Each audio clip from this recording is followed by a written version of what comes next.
right now. So I just hold it over there and just go like Guys, hey, no, up now. Vertical. Other vertical. There it is. Hey, guys, we're setting up right now. We are about to start. Holy shit. I have Morgan and I have Emily, and we already have people in the bar, and this is insane. So they're setting up tech right now. We're going to start momentarily, and I'm going to have Emily go around and just grab people and have them introduce themselves. All right. Love you guys. Yes, I'm doing that. Jesse, Hey, say hi. say hi. Hello! I'm drinking. That's what I have. All right. Alright, so...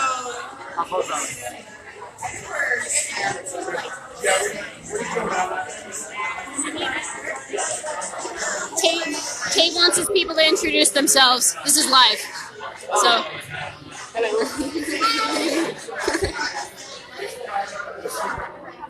Kate wants his people to introduce themselves. This is live.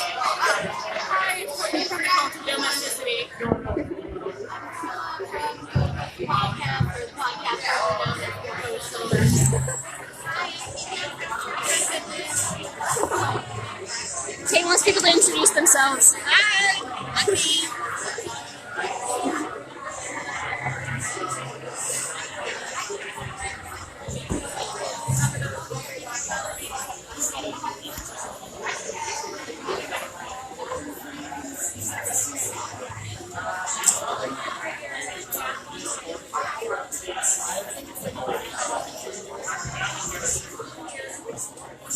Kate, this is live. Kate wants people to introduce themselves on the stream.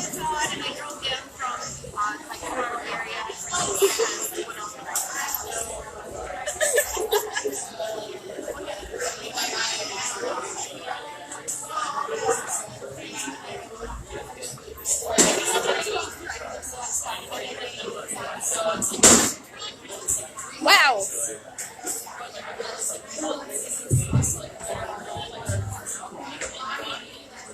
Can everybody hear me? Rock and roll. That's not enough. Yeah? We're good? People can hear what I'm saying? Wonderful. No, it's never been a problem with me, not once in my life. That's fine, yeah. Alright, this is, everyone consider this your first call. We're going to start in like 5 minutes. So if you have a wristband, you can get wine and beer. Go do that, because I've never done this shit before, so everyone should drink enough to make me entertained. Right. That's a two-way street. Yep. That's yours. That's mine. In case I need to take notes, you know, as I'm talking. If I need to write something down. For posterity, to preserve forever. I'm recording the whole fucking thing. I know. Oh my god. This is so intense. I'm putting this back. That's where I'll get rid of it later. Hey, is the audio good if you're watching? Is the audio good? Or should I move? Here's what I'm going to do. I'm going to get myself one more that's going to sit in front of me. And the bartender and I have umbrellas I can't stick with.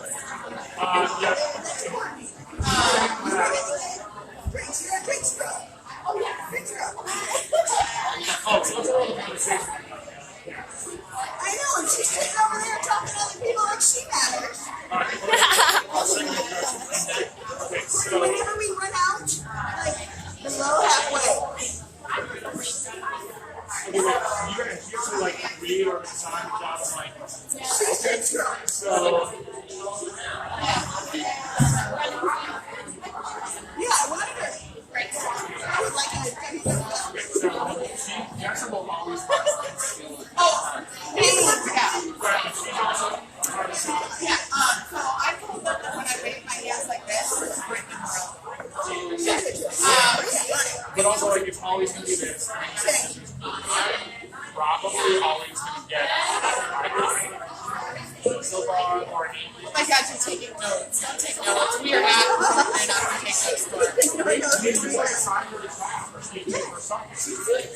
Eccentric nose. Sparkling, yeah. I'm not going to come to the game. As long as it's tough. I love it. Here's your best friend.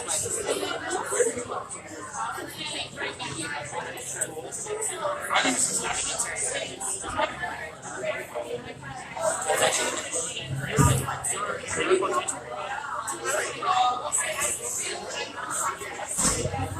architectural service.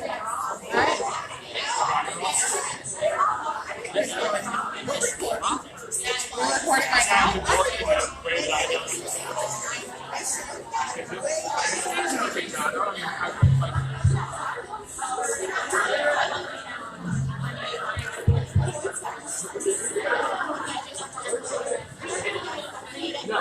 Okay, Mayor, Emily, I got 2 bracelets like you. Big pig. I want to hear about this very much. No, it's not her. It's Sinead. Sinead has the bracelet. You're in front of the screen, sorry. Yes, I'm very second. Very cool.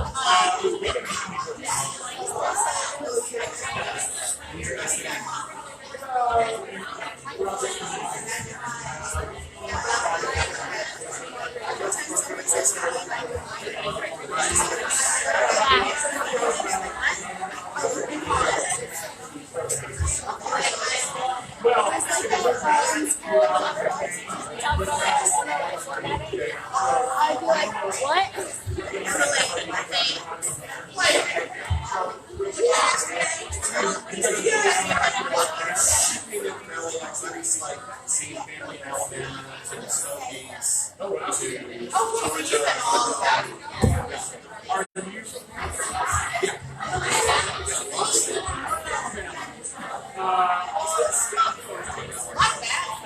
There's 2 people.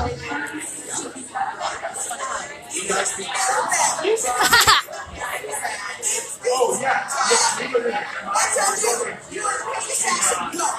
I'm the what? You're the paid assassin. You have to kill everybody that's watching. Okay.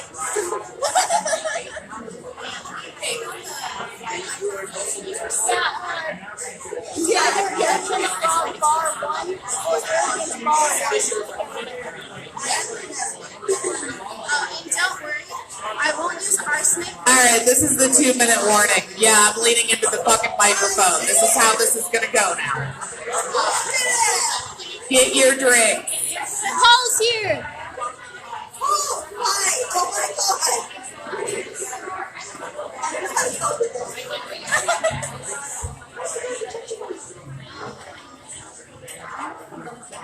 Awesome.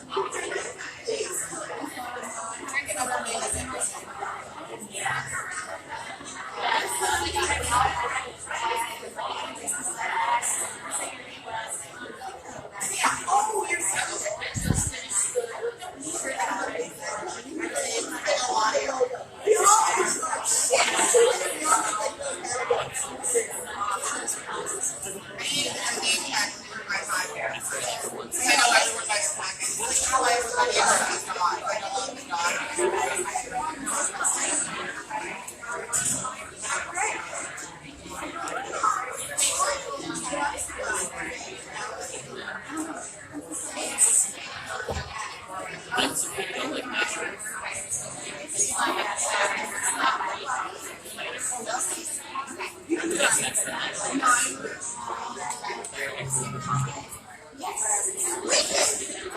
wicked snot.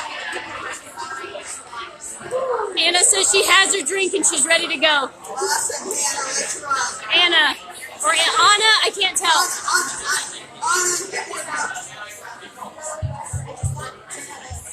All right. I say, Anna, she will come back. Yeah. I don't know if I'm going to be able to shout everybody out, but I'll try to when I can.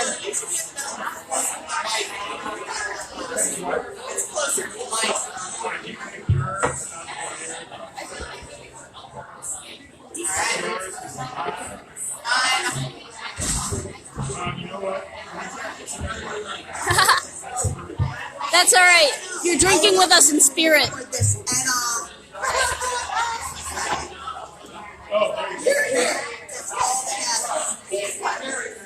start a live match? Yeah, we're gonna have to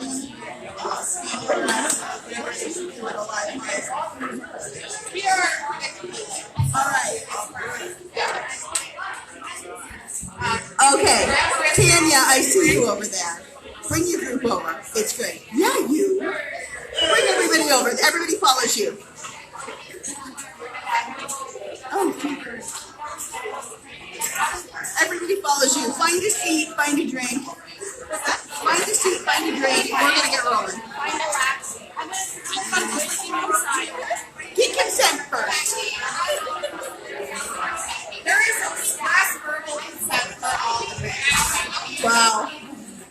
You want to be real careful what you offer there. Express verbal consent for everything that happens. Consider yourselves warned.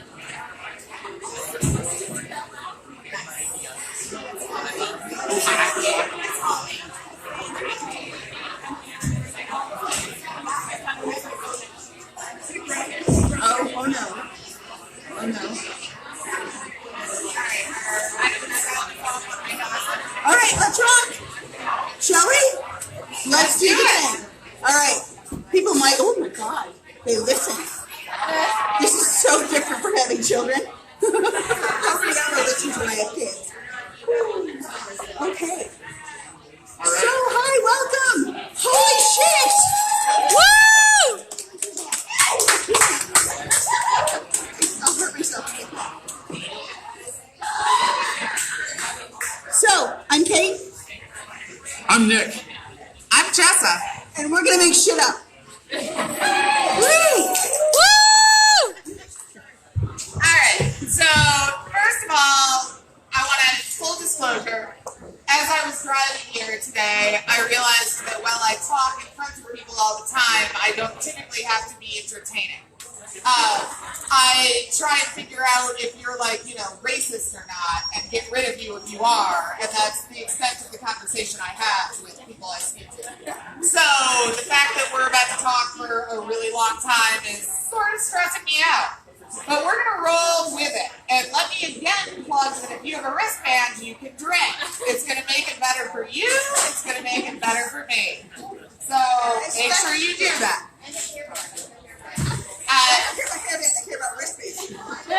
For those of you who have been unfortunately dragged here by a friend, Nick Ganser and I are two co-hosts of the Getting Off podcast. We are both practicing criminal defense attorneys. We are business partners and friends, and we practice in Madison, Wisconsin. I'm going to let Kate do her own intro, but we have two tales of wonder, awe, and amazement for you tonight. We're going to start with something that is local, and then we're going to go back to our home state, Wisconsin. So that's the outline. We think that we're going to try and take a break in the middle, so move about the cabin. Before we do, that's really important. Don't wait for the break to pee because we're going to need to do that then. And that's what I have to offer this. So I'm gonna stop, and then after you introduce yourselves, we'll start talking about law, and then I'll feel comfortable. We'll make shit up. So I have never talked on a live mic before like this, so I'm so sorry in advance. But I am a former forensic psychologist and crisis clinician, and I can make shit up inside your head, and they're going to do the law stuff outside your head. And so between us, we're going to sound really, really smart. Yes. They're going to cover more of the first case than I am, because the first case happens chronologically first. Plus, it's a hometown game. it's a Chicago special. Yes, it is. So, what I do, for my podcast, it's a total mixed bag, and I try to make anything sound normal. So, the more screwed up, the better, but even normal stuff, I can make sound normal. They do more of the actual illegal stuff, so... And I'm excited to announce that for those of you that are listening to this after the fact, this is officially the best audio quality you've ever gotten from the Getting Off podcast.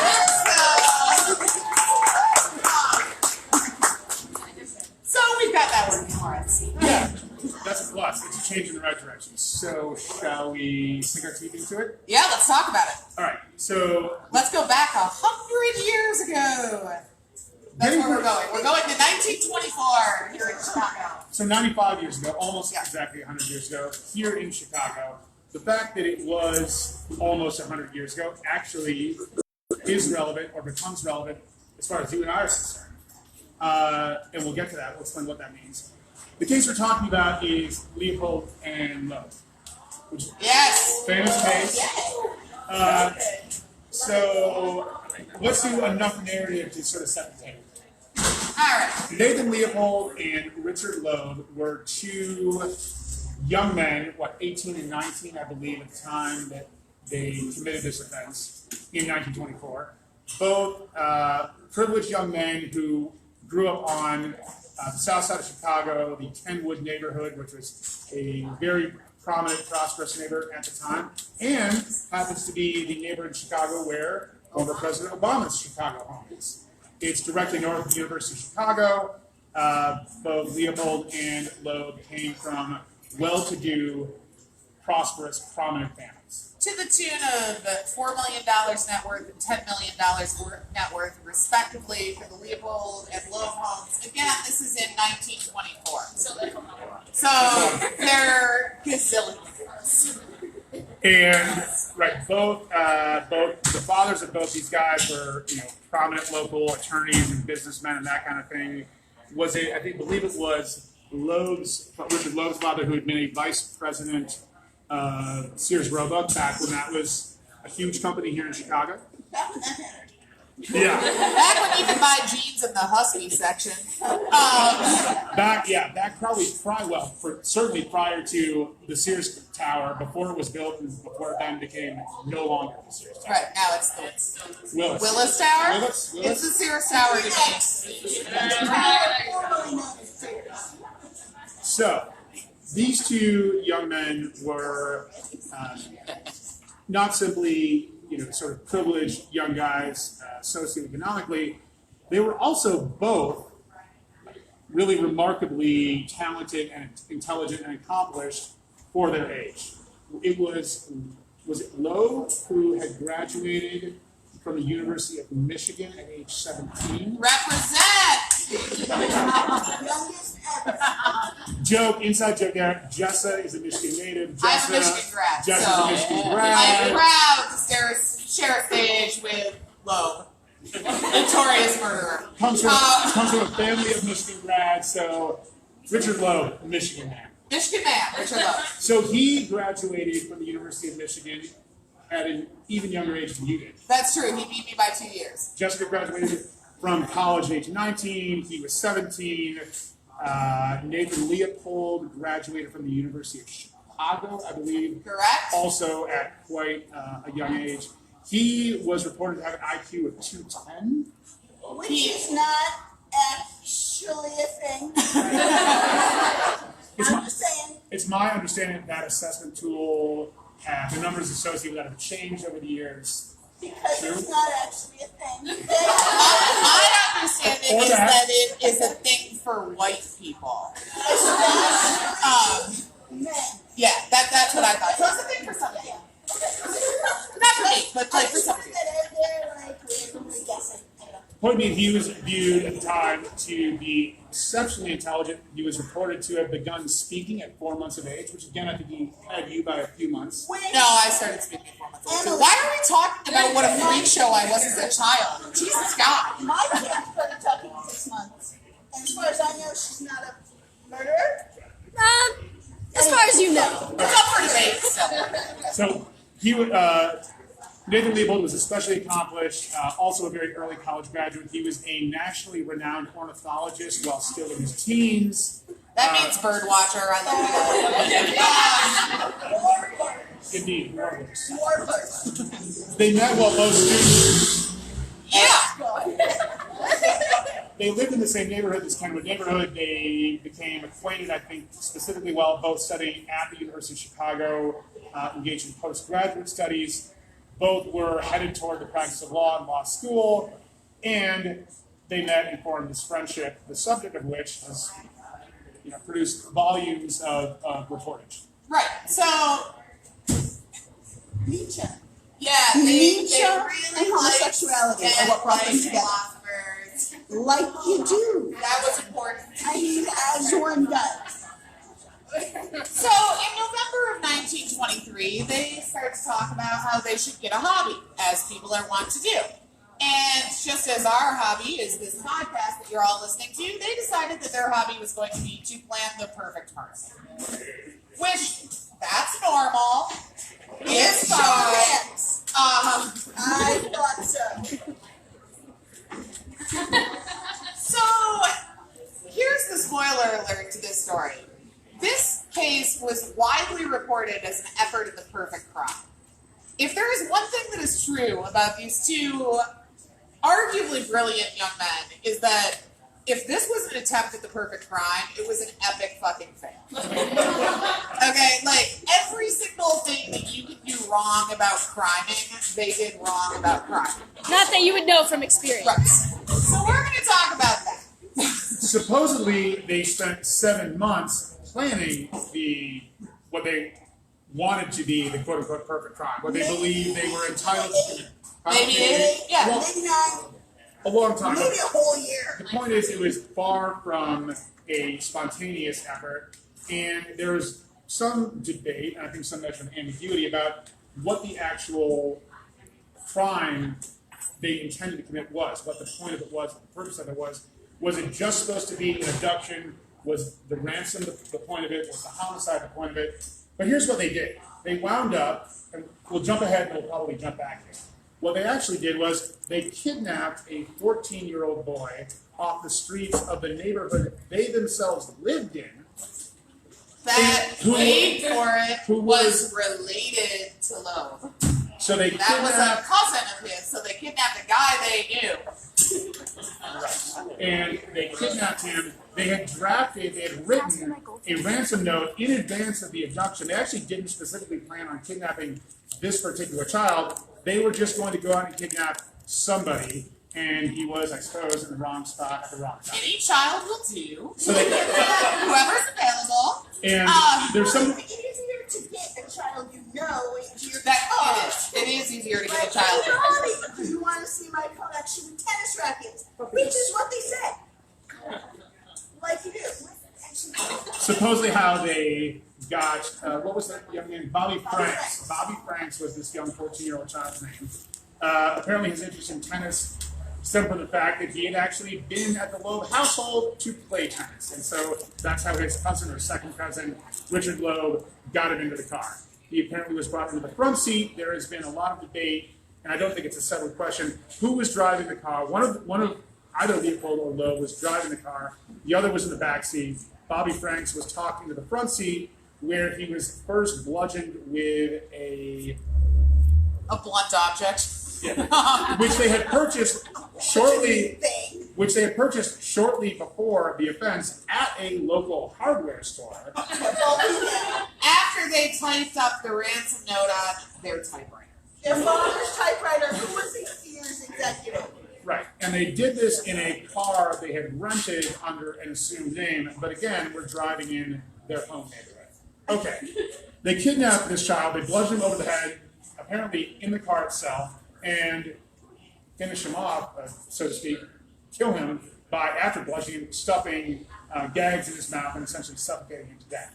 So now they have a dead body. They dispense of the 14-year-old boy's corpse in an area near Hammond, Indiana. So if you're not familiar with the local geography, you drive south out of Chicago and curve around the bottom of Lake Michigan into the state of Indiana, and Hammond is a city not far across the border. So they dispense of this body in a culvert near a lake, an inland lake not far from Lake Michigan.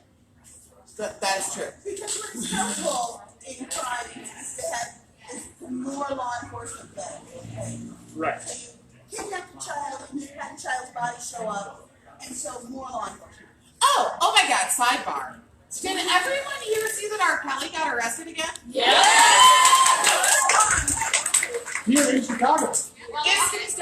He was arrested for a violation of my all-time favorite law, which is the Mann Act, M-A-N-N, which is transporting people over state lines for prostitutorial purposes. I made that word up, but it's okay. Anyway, that's a fun fact you about Chicago. In a week where all sorts of things related to Jeffrey Epstein are going down, I noted, I'll just say it this way. AKA Harvey. I've noted that R. Kelly was arrested outside of his residence here in Chicago, which is in Trump Tower. And just in case, I don't think it's gonna be, but just in case, Jeffrey Epstein, if you're listening, for a mere $500,000, I will remember that child sexual assault is illegal if you hire me to make your band. I will know that. I promise. Joseph, I will do that. Yeah, Not a lawyer. we've got this. I'll do that. All right, Don't do that to kids. but back to the wayward teenagers. So they commit this homicide. Their plan is to, they wrote this ransom note. They deliver the ransom note. The family, because this is a child from a well-to-do, prominent family, his absence is noted essentially immediately. He is reported Hi, Donna. essentially immediately. His absence and the report of him being missing is treated seriously, again, because he is a child of privilege. And white. Yep. Indeed. And so the ransom note is delivered. They make a couple phone calls related to the ransom demand. Their efforts to actually collect a ransom are thwarted when the body is discovered. The body is discovered, and in this crime scene, there are a pair of spectacles. Because this is, again, we're telling an old-timey crime story, right? There's no DNA. They barely know what fingerprints are. Like, we're basically Jurassic detectives at this point. And they find this pair of spectacles, and they're like, all right, maybe we can track these down. And they're a pretty common brand, except there's a hinge on the earpiece. And only 3 people in the Chicago. Yeah, it's Warby Parker. This live episode is sponsored by Warby Parker. You can use our. I don't have any spots. They did briefly sponsor us. Warby They Parker, did! come back. I'm in line first. I called it first, I think. Okay. Okay. Alright. So this is actually in the era of Jurassic detective work. This is actually, I think, Great police work. yeah, what they learn is the hinge, this one particular piece on this particular pair of eyeglass frames, has only been a part of 3 pairs of eyeglasses in the entire Chicago area. 3. And they're able to find out who those three pairs belong to. Because apparently the glasses store records in the 1920s were rock fucking solid. Like, Okay, super law dark note. yeah. That gives me a lot more faith in the notion that regularly kept business records ought to be Might be an exception to the hearsay rule.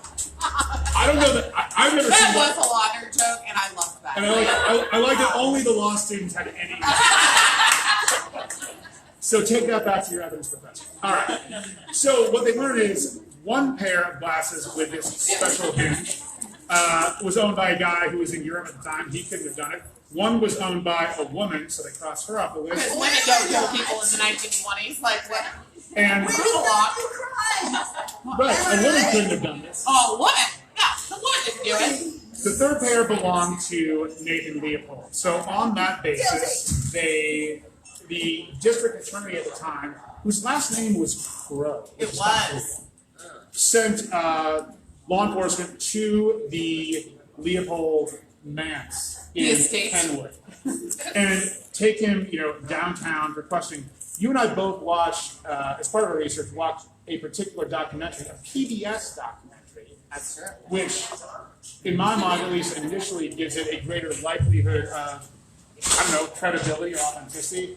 And they talked a lot about how the state's attorney, as they call him in Illinois, conducted the interrogations himself. Which, you've been a state's attorney in Illinois. Is that a real thing these days? Not in the 21st century. Right. Not post-Jurassic detective era. In any event, he initially does pretty well. He initially says, hey, I'm this ornithology stud. My glasses probably just fell out of my pocket.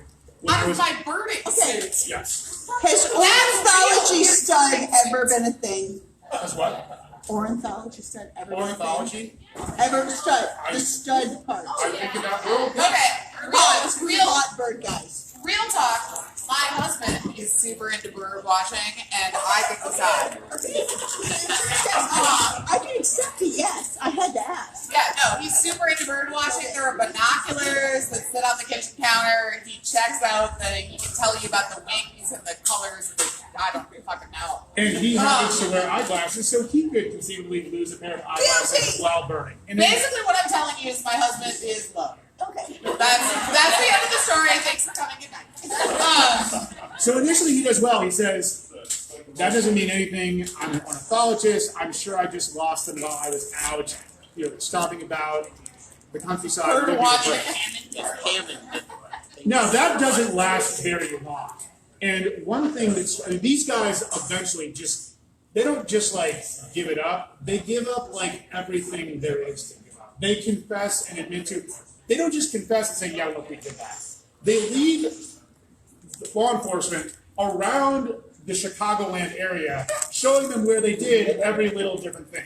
Here's where we got rid of that robe that we wrapped the body in after we committed the homicide. Here's where we pitched the typewriter. Here's where we bought that blunt object The blunt object. that we committed the Well, the homicide. details are a little fuzzy on how they pick it. Okay, like they actually are. One thing that struck me was for two guys who are reputed to have been child prodigies, something like geniuses, who, like it was Leopold, who was reputed to have studied 15 different languages and spoke 5 of them fluently.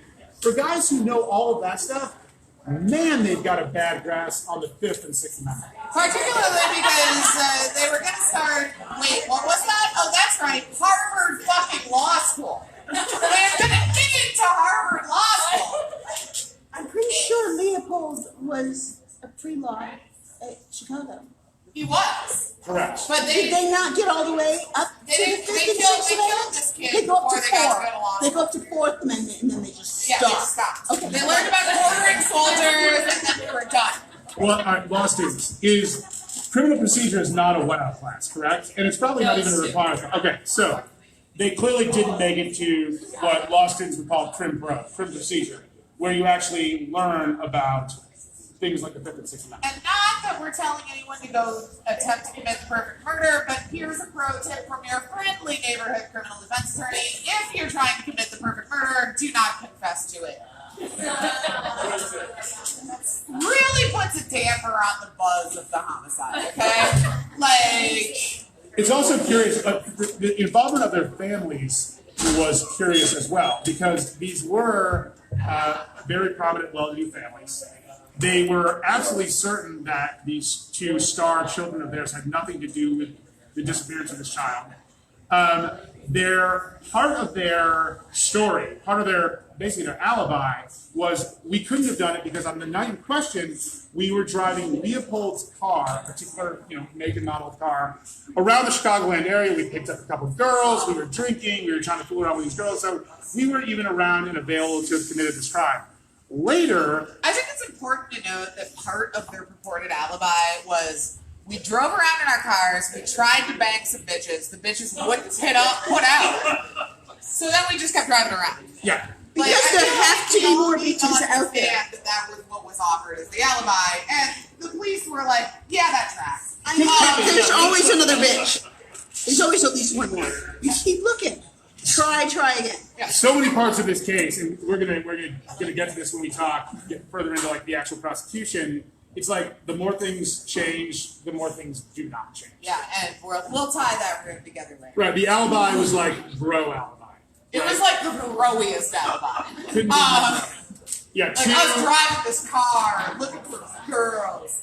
All right, well, you weren't, and we know that because the police searched your house and found a love letter to your boyfriend that you killed the kid with. So, not so much looking for the girls, which is cool, but probably a bad alibi if you're going to leave the love letters around. And so, But right, that's about it. They also, the families allowed that to happen. They later got these 2 legal counsel. They got them attorneys. They did not during this period of time, and these 2 clearly did not have any sense of their 5th and 6th Amendment rights. Massively to their detriment. well, they were interrogated for a period of 3 days in which their alibi sort of breaks down. There was never a challenge to the confessions. They were both considered admissible evidence without any issues with Miranda. Well, Miranda didn't Didn't exist in exist, 1924, but It was just Carmen Miranda then. it was they were just the lady with the bananas. But they start to essentially one-up each other, right? Where it's like, oh, he says that I killed him? No, let me tell you how double dirty dog dare he killed him. Like, they're confessing on top of one another for a 3-day period of time. Meanwhile, these wealthy, connected families are like, this can't be real. Our children are so nice. Like, He's never killed anybody before. right? Why did he start now? We should probably find them lawyers. Right, and so they wind up getting them, they only get them some lawyers, but they wind up getting them some lawyers in part because the families themselves contribute to the disruption of their alibi. Because Yes. the Leopold family chauffeur, on the instruction of the Leopold parents, comes to the authorities and tells them, oh, Nathan Leopold's car was actually, it was broken down at the time, it was in the garage, the family garage that night, and I was working on it. Which of course destroys their alibi that they were driving that very car around, picking up girls. And so did he check to see if there were any bitches in the trunk? I don't believe they didn't search that. I mean, come on. But so, if we're keeping score on the perfect crime, number one, your alibi is looking for girls, you don't like girls. Number two, you say you were in a car that is verifiably in a shop. Number three, you've kidnapped a guy you know. Number four, you've typed the ransom note on your typewriter. Number five, you confessed to the fucking crime for 3 days. You're a genius. Like, what is this? Okay, perfect crime. How this has been reported as the perfect crime is totally beyond me. It was never though. It was That the worst crime. That was in their mind. Is that perfect crime? Like, Yeah. this, I did the perfect crime, and then his buddy was like, oh yeah, you think you did the perfect crime? Well, I did the perfect crime. And, They perfect crime. Yeah. All right, so enter the disheveled trial attorney, Clarence Darrow. Why do I call him the disheveled trial attorney? Well, a couple of things. These two boys were everything that you think all American boys are, right? Like their teeth gleamed when they smiled. Loeb, in particular, is described as this charismatic, charming, and beautiful young man. Whereas Leopold is described as dark and brooding and the sort of guy that, like, when you're 17, you listen to bad music about and cry a lot. Shut up! My kid's right there, she did that. Yeah, I mean, Hey, that's the thing. That's hey. what we do when we're 17. Bold of you to assume I don't still do that. I still do that. Yeah. So we've all been there, right? The issue is the killing of the teenager right after. Like, you cry, you eat some ice cream, you type up a ransom note on a typewriter, you kill a teenager, you confess to the crime. That's how all of our Thursdays go, right? Obviously. So Clarence Darrow is very legitimately and not ironically one of the reasons that I went to law school. Okay, and this case in particular is one of the things that made me want to be a criminal defense attorney. So for all of the jokes aside, Clarence Darrow was one of the most well-known trial attorneys in the country at the time. He was known for being rather verbose. Not that Nick and I can identify with that at all. But the mythos, right, of Clarence Darrow is that he had tried 50 cases that were capital cases, and he had lost his first one. And he thought to himself, I can't ever live through that again. And I'm going to figure out a way to make sure that my clients aren't ever executed again. Because it hurt him so much. And I love that. Okay, like that's the man, the myth, the legend, Clarence Darrow. And the way that it is all described is that here are these two beautiful, brilliant. There's a dog here. He's so cute. Oh, I love him. I got a little bit. Right? Recognize the bird. Frank the dog that's in the house right now. I did. I was sick. Oh my God. Looking like he needs to be ironed. And these Hi, two buddy. boys have walked out of the pages of magazines. And then Leopold took one look at him, and I'm using the old-timey parlance here, was like, well, I'm fucked. This slob is going to defend me. But Clarence Darrow, a lion of the legal community, and he agreed to take the case. Purportedly, the Loeb family said, we don't care what it's going to cost, just make it so that our guy doesn't hang. We just don't want them to execute our kid. So on the case he goes. On the case. I'm going to step in. Okay. All right. Hi, I'm going to step in because the stuff that I have to offer, I think, comes before Daryl. There's a concept called folie à deux, which means we share crazy. That doesn't apply here because they didn't share crazy. They were too fucking smart for that. They weren't crazy. Neither of them was crazy. In the sense of they both knew it was bad to do, such as, I'm not going to do it in front of a cop. They knew that they should work with their lawyer, such as they shouldn't look at their lawyer and go, I'm going to cut your head off next. And they knew what the positions of the people in the courtroom were, such as I should not jump up on the table in the middle of my trial and shit on it. It's not a real high bar, legal competency, and they both had it. They both cleared it with ease. So we're not talking about folie à deux. Folie à deux is for two people who share a crazy and they both have it separately, and when they get together, it's extra. And so they didn't have that. It rattles the hippocampus. It just brings it. I mean, you just bang your forehead together. It's old school head banging frat bro shit. Yeah. And it's also not really like group hysteria because groups take more than two. So it's just these two sociopaths hanging out. And I want to talk briefly about sociopath versus Well, I was going to psychopath. ask you, you just tossed a little term out there. Sociopath. So both sociopath and psychopath are people who do not connect with other human beings like they're human beings. Like, oh, hey, you have a nice head. I'd like to take it off and wear it as a hat. The difference is a sociopath knows to do that only in the privacy of their own home, and a psychopath will do it down the street. That's all. Like, clinically, they're not even considered separate things anymore. But back then, it was considered really important. Like, wait, where did you wear the hat? Yeah, because I was going to say, my understanding of that is that it's a synonym. Well, now it is. It used to be like, well, wait. Did you want to wear the hat outside the bar? Or you want to keep it inside the bar? Because I really need to know. That's very important. That was the whole difference. Why? Because 2 syllables, socio, psycho, so you, no. Anyway, so that was a really important thing.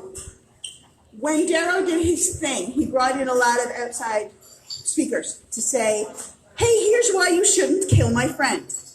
And they talk a lot about emotional maturity, which, shit, if that's the difference between life and death, I think we're fucked. I think we are. Obsession with crime.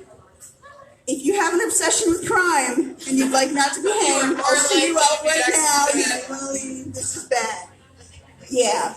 A little bit about Nietzsche. That's cool because most people don't have a thing with Nietzsche. Nietzsche is the guy who said basically certain men are like supermen. They're the top of the pyramid as far as men are concerned.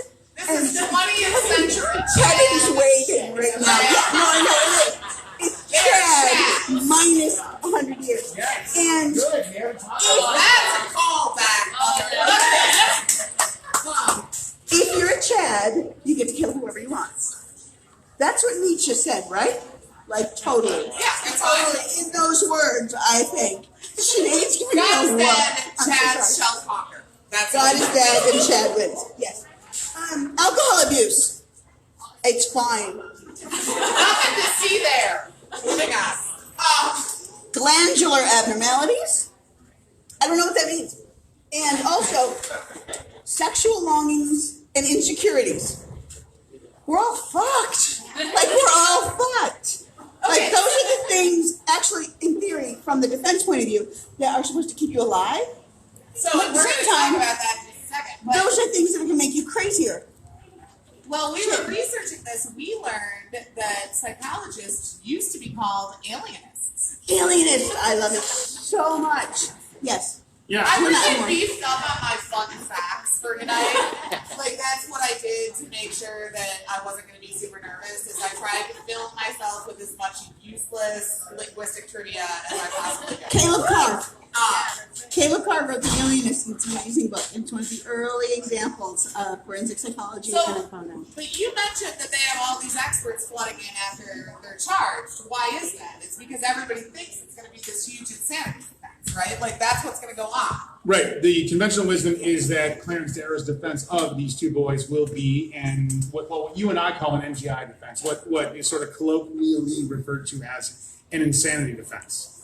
And that turns out not to be the case. That is not what Clarence Darrow does. Oh, you're wait. Oh, sorry. Almost done. Oh my God, we have so many words. Like, you guys thought I had a lot of words? Shit, I love that. Okay, no. On the other side, on the Prosecution. I was going to say bad guy, but I was going to. I accept that. I accept got that, it. guys. So I That's got not this fair. right here, and it's really intimidating. So I got stuck. No, but on the other side, the response was, look, these two dudes, they had normal emotional responses. They had no physical abnormalities, and they're competent to stand trial. Get out of the way. We'd like to hang them right now, please. Right. And so, And in fact, part of what Darrow and his defense team did was pull the public, every criminal defense attorney's favorite thing. Hey, excuse me, you know my client who you're completely convinced is a murderer? How do you feel about the guy? Do you want to hang out? Are you swiping right or left on the Tinder app here for my psychopathic client? Oh, all right, well. he's hot. I mean, they were kind of foxy. But, so, this is a circus. Like, by way of 1924 standards, this is the OJ trial on steroids. Everybody, like the newspaper boys with their caps, because that's what I think happens in the 1920s, are calling extra. The courthouse is packed, and this is the initial appearance, basically. It's like their first time in court. And everyone's expecting that they're going to plead not guilty, and off we go to the races. They're charged with capital homicide and with kidnapping, so it's a 2-count case. Clarence Darrow shocks virtually everyone by strutting himself in and pleading them both guilty.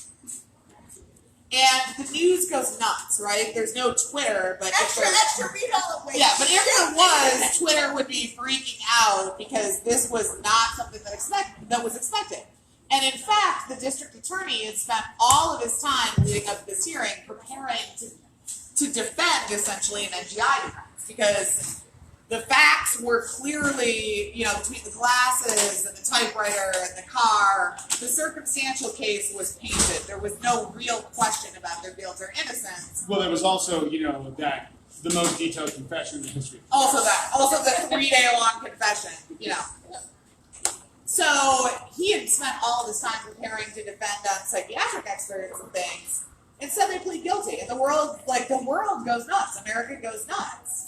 Because here are these two perfect, privileged children who had the whole world in front of them who didn't need this ransom.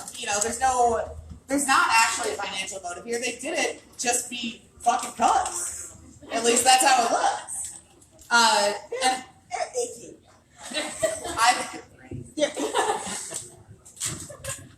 You can help. I'll take them. Those are kind of the people I take. So, That's the game. yeah, that's sort of what we do. It's like a fortune cookie. The difference between fortune cookie and in bed. Haha.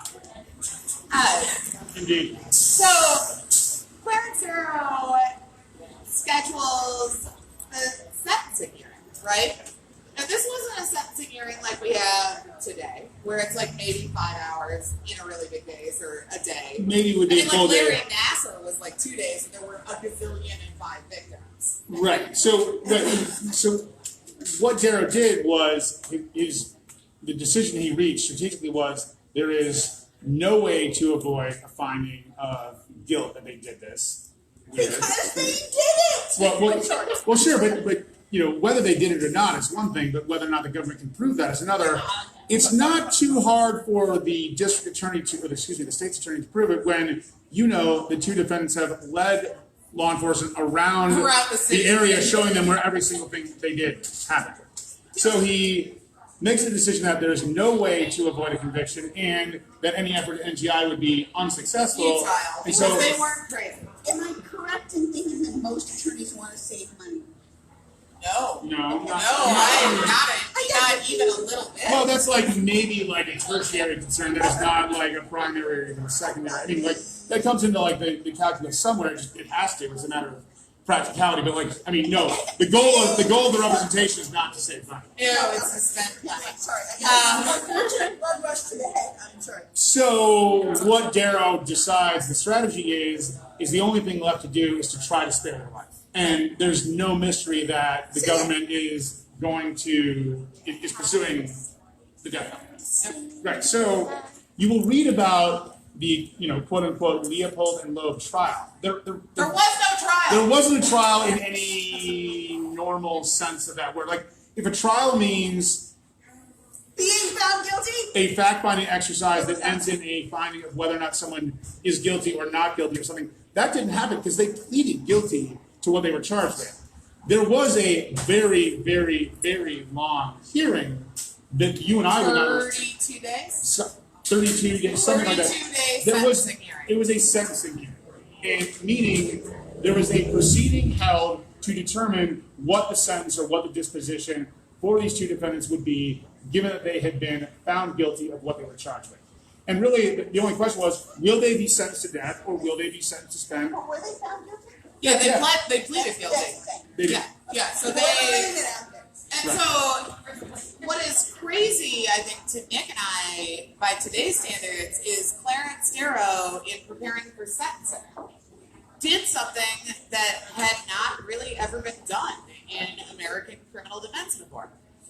He decided he wanted to explain to the judge why they killed this kid.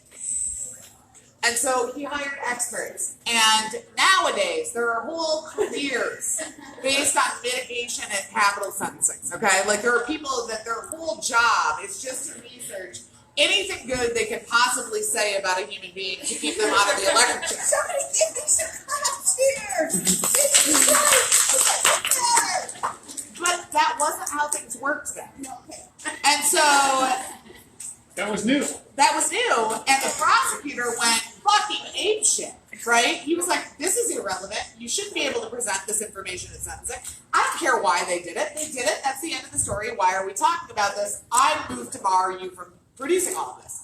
The judge is the guy making the decision, and this was an important strategic decision that Darrow made by pleading guilty, right? Is it takes it out of the hands of the jury and into the hands of the judge for sentencing.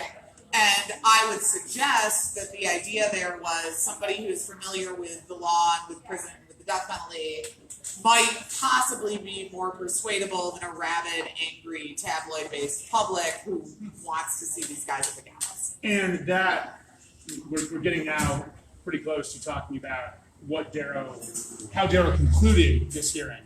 And that was very much the theme of his presentation. Yeah, and it was not a short presentation.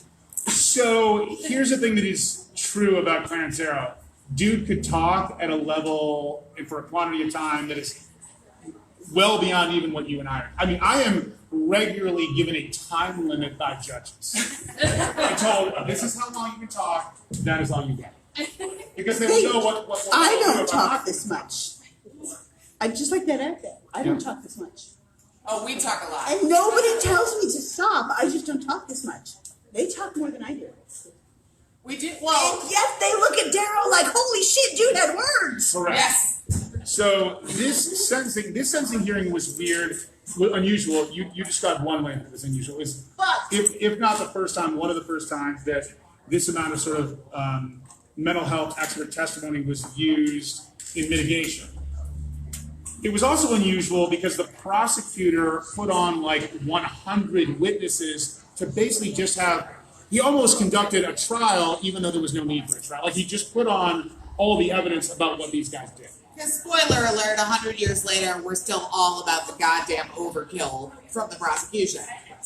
You didn't need to prove that this kid was dead. You didn't need to prove that it was terrible. All of that had been conceded, but nonetheless, we have 7 days and 100 witnesses of terrible testimony talking about this tragedy, which, to be fair to the victim, this kid got bludgeoned to death. It was bad. right? Like, nobody's denying it's bad. It's bad. That kid's bad. Bad. But we needed 7 days for that, and we put on all of the terror and the horror show and the gore and the violence and the things that Nick and I regularly call tragedy porn. Yeah, that was the prosecution's case. And the defense starts, and it's about who these people are. God! It's about feelings, really. Christ! Feelings, and that was not what typically happened in courtrooms in the 1920s, right? No, It's still not what happens in courtrooms now. right. You know how hard you have to work to get a judge to listen to you when you say, hey, dude, this guy that did this bad thing, he's a person. Judge is like, You have to have, I don't know, decent defense lawyers. Right, and fundamentally what was going on here was two different, I don't know, philosophical or jurisprudential views on what sentencing is really, the purpose of sentencing, what sentencing is supposed to be about. 100 years ago, as is often the case today, the government's presentation in this country was about, well, you could call it retribution or you could call it vengeance. Right. It was about punishment. It was about punishment. It was about a reckoning day. It was about holding people accountable and administering the worst possible consequence for the worst possible crime. That's the prosecutor's argument in a nutshell. Why it took them 7 days when even I could say it in 2 minutes is confusing to me. But that's it.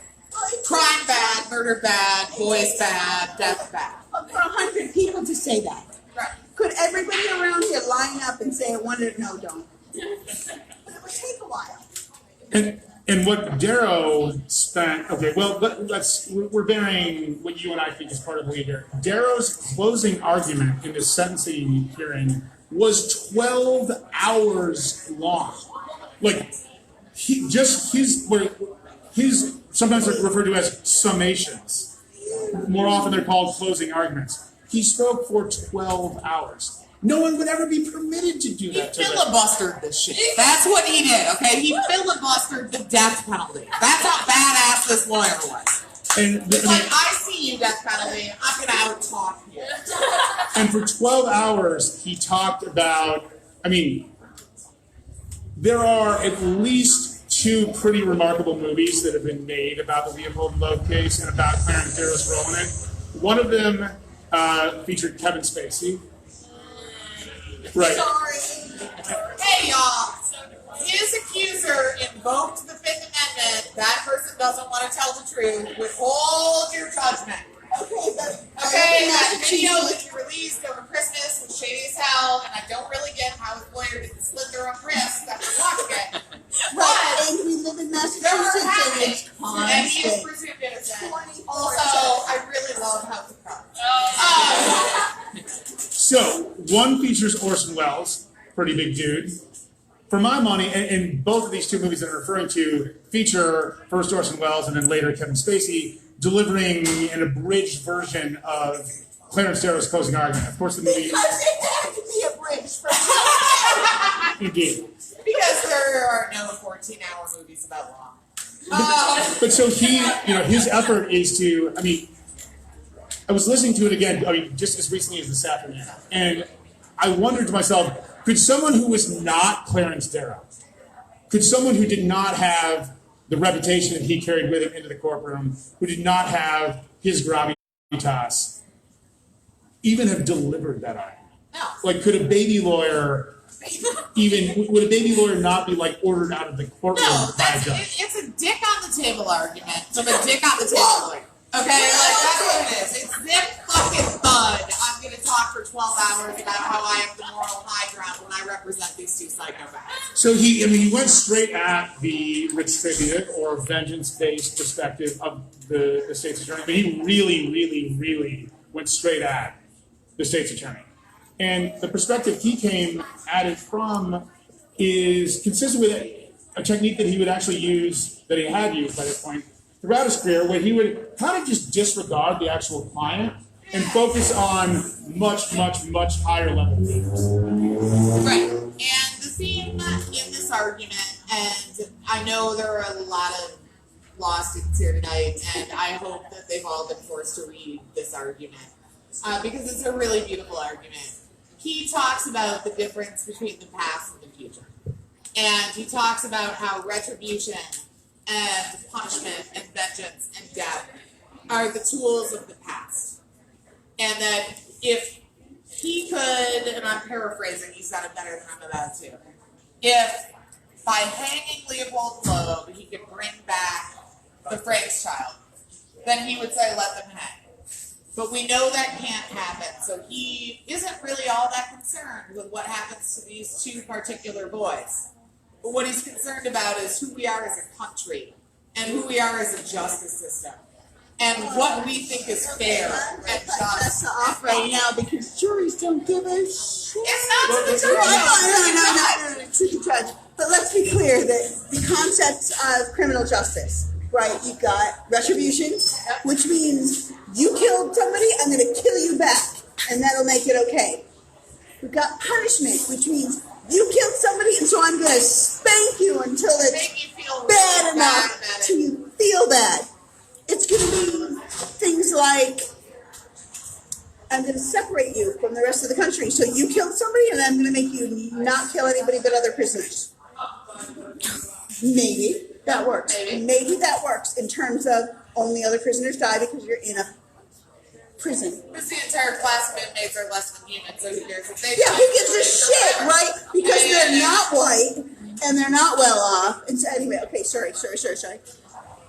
And there's another one, but I'm drunk, so it's cool. That's strong because it's like 8:15. It's been a long day.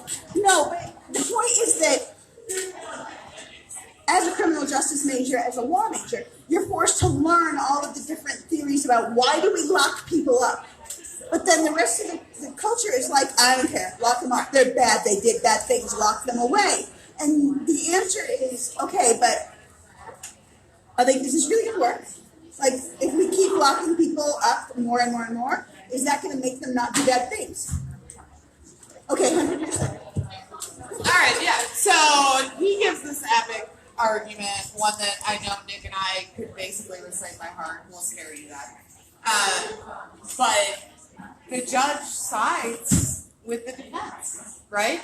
He sentences them to life without the possibility of parole and says this was a calculated, planned, meticulous crime.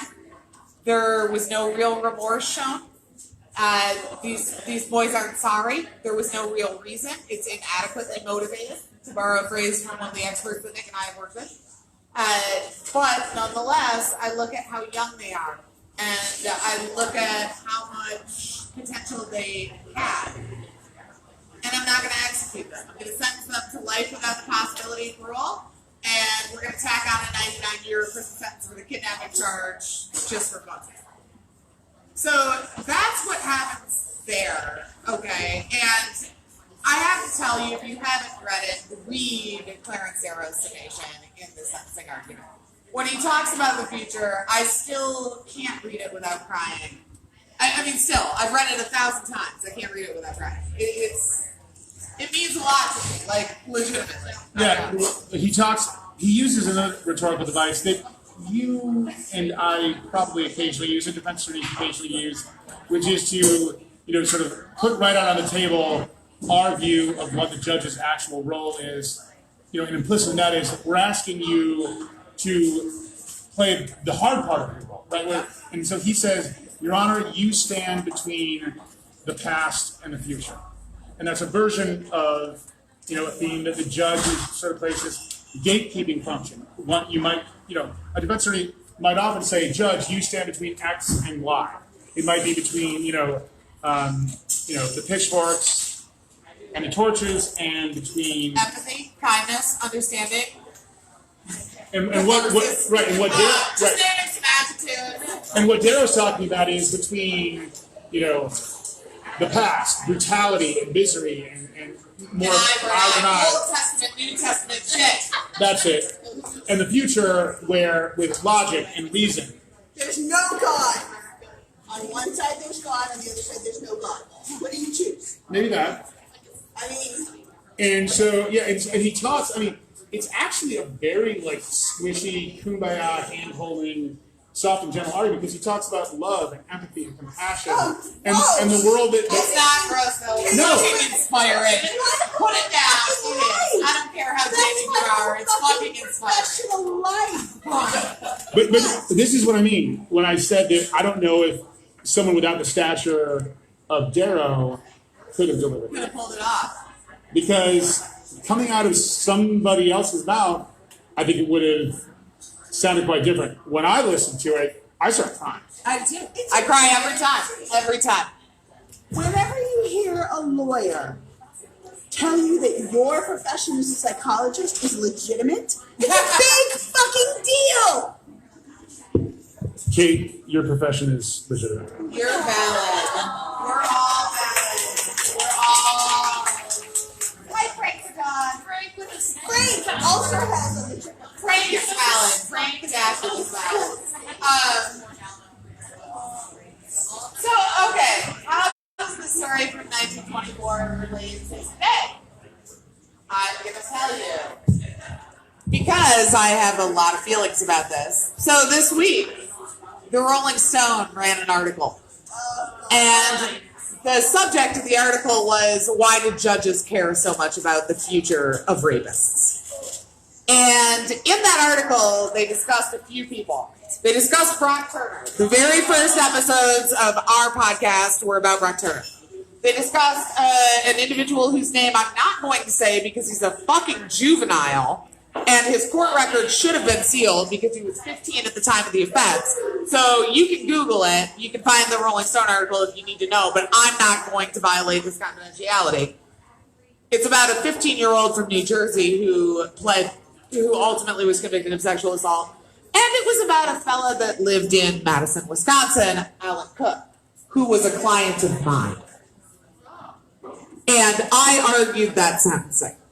And in the Rolling Stone article, it accuses the judge, who I know well, of showing favorable bias to my defendant because he understood him to be a similarly situated, privileged white boy.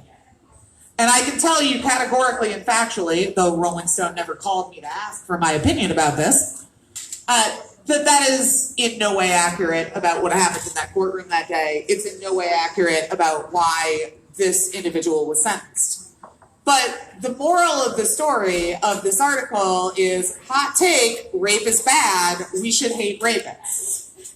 Except here's the thing, yo. Rapists come back and live with the rest of us. Okay?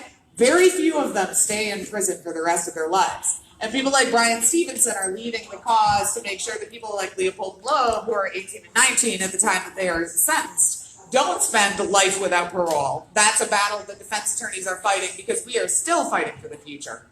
We are still fighting for grace and for empathy and for all of the things that we hope society becomes one day. And in my opinion, prosecutors are still fighting for the Old Testament and retribution and judging people on the worst thing they ever did in the past. And so we've got Rolling Stone writing the most sloppily written, lazy-ass, Howl at the Moon, stupid article in which they come to the blinding revelation that no one likes getting raped, which I'll fucking stipulate as a defense attorney, and fail to acknowledge that we have to look at the future. So this conversation about what do we do with people who've done really bad things, really illegible things, indescribable things, horrific things. Why do we care about their futures? Oh, wait, I know this one. It's because they're people and they matter. Okay, rapists matter. You don't have to like them. You don't have to accept what they do, and in fact, please don't. Please acknowledge that what they did was a bad thing. I look at my kids every fucking day because I have so goddamn many kids. And I'm like, I love you, but what you did was bad. The thing you did was bad, and stop it. Wait, you mean you can have an idea, But I love you. feel more than one thing at once? You can both think a behavior is bad and not throw the person out. That's the thing. That's what I'm saying. Is the people You can do motherfucking I will not measure you by the worst thing you ever did, because if I did, I wouldn't still have 4 kids. Okay? Then it matters. Then we fuck up. We all fuck up. Think about the worst thing you've ever done. Stop thinking about it, because we're in a bar and we're having fun. Wristbands will get you the free drink. Free drinks with a wristband. Please go have one now. But reality, it matters, because we are not going to lock up rapists for the rest of their lives. We're not going to lock up most murderers for the rest of their lives. Or pick a fucking crime. They're going to go back into regular society. Whatever that fucking means. You decide normal. You know what normal is? Your next door neighbor. Your bus driver. Your kid's uncle. Do you really want them to go back to the street with no idea what to do? Cool. People matter. Right, and something that Jessica just mentioned is something that you and I talk about, not just together, which we do, but we talk about to judges all the time, given the nature of the offenses that our clients are accused of. Which is, what are we doing? Like, let's envision What are we doing? reaching a sentencing hearing. We're recording a podcast. Not here. Um, Let's imagine a hypothetical serious felony case where Jessica or I, as the attorney, and we reach a sentencing hearing, because let's talk about that. We usually do. 95% of the time, we're arguing about who our clients are and the why.